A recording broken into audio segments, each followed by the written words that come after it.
le continuum fait en sorte que les combats qui se passaient dans les années 1700, 1800, 1900, c'est pas nécessairement que c'est le même combat. Mais comme le temps se modernise, comme on est dans cette continuité, maintenant on a besoin de nouveaux outils pour faire face aux legs de cette époque.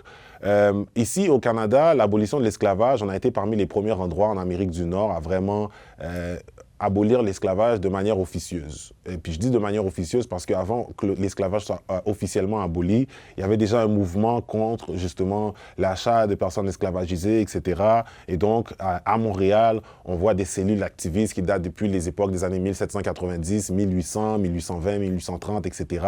Bref, beaucoup de mouvements. Beaucoup de mouvements ont impacté la présence des personnes noires et vice-versa. Les personnes noires ont impacté aussi les différents contextes sociétaux. Maintenant, dans cette continuité où on parle de l'abolition de l'esclavage, où on parle des mouvements sociaux, c'est encore pour faire face à justement ce type de déshumanisation.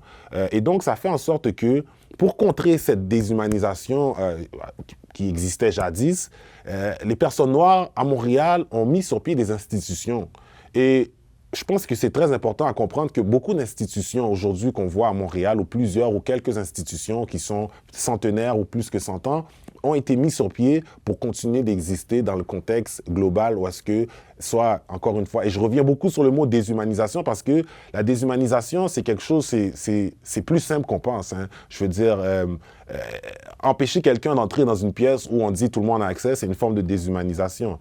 Et donc, beaucoup d'institutions, plusieurs institutions ont été mises sur pied pour justement donner un espace, comme on dit, vous me permettez l'anglicisme, un safe space, pour créer aussi des institutions pour permettre une continuité, pour permettre aux personnes de continuer d'exister, mais aussi de s'épanouir dans la société.